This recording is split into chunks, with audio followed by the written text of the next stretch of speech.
مساینک کان د 15,000 کلن زوړ ښار تاریخ او پای.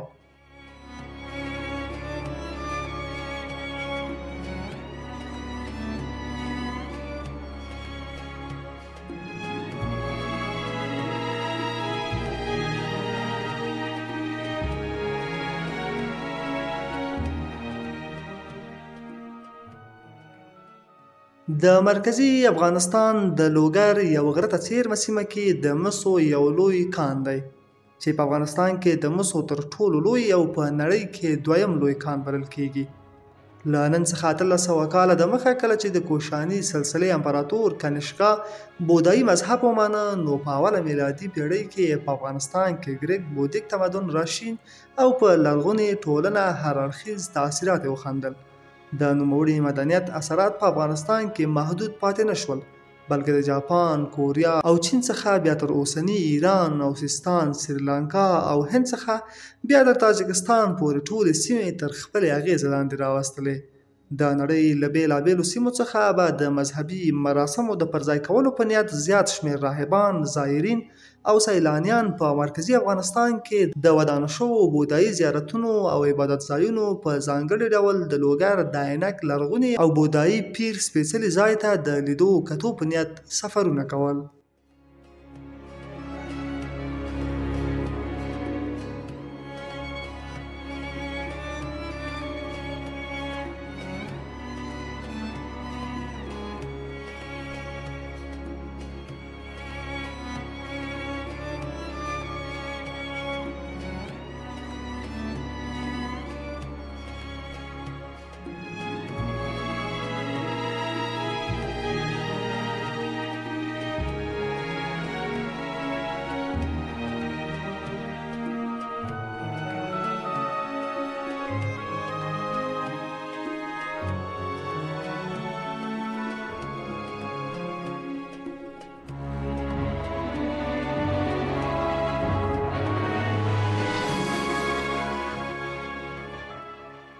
ګومان کېږي چې د لوګر د عینک بودایي مرکز به ښایي پخوا تر دې 3000 کاله وړاندې د نورو دینونو عبادت ځای و او وروسته به په بودایي سپېڅلي ځای اوښتی وي.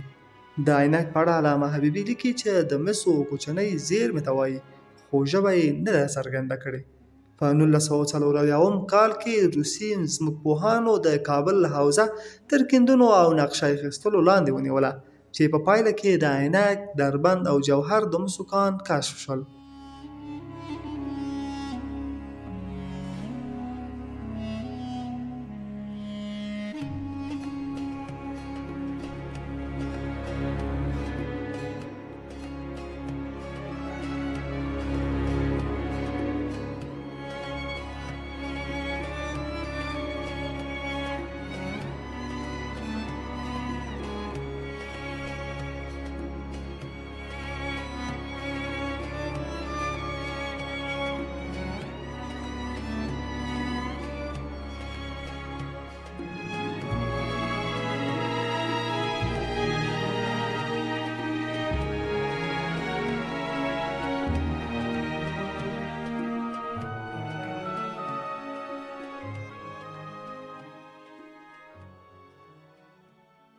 له 1940 کاله تر 1980 او له 1988 کاله بیا تر 1989 پورې شوروي اتحاد د یو جیولوژیکي ماموریت کې وسپړل شو، خو دا کار په 1989 کال کې د روسي سلاکارانو له وتلو وروسته ودرېد او ورپسې جګړو هم د نور کار مخه ونیوله.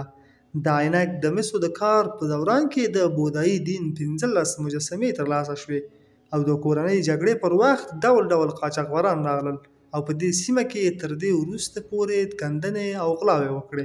دا نو څرګنده نه ده چې په دې سیمه کې څومره تاریخي او لرغوني توکي ورک شول او څومره شته، خو یوه خبره د پام وړ ده چې دغو ناقانونه کیندنو او غلاو د دغې سیمې لرغونتیا په اثبات ورسوله.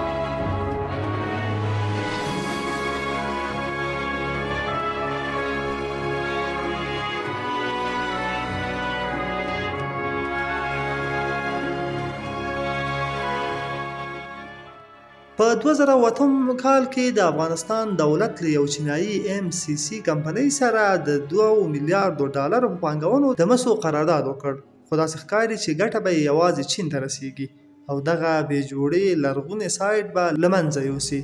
د افغانستان د دولت اټکل دی چې د دې کان تر ټولو لویه کچه په کال کې 250,000 ټنو ته رسیږي. په نړیوالو بازارونو کې د مسو بیې ته په پام سره به دولت کلنی عاید له 300 تر 400 میلیونو ډالرو پورې ورسوي. مس چې د ورځني ټکنالوژۍ له پرمختګ سره لا نور هم ارزښتمن کیږي، د ځینو احصایو له مخه د افغانستان د کاني زیرمو ارزښت شاوخوا 3 تریلیونه اټکل شوی دی.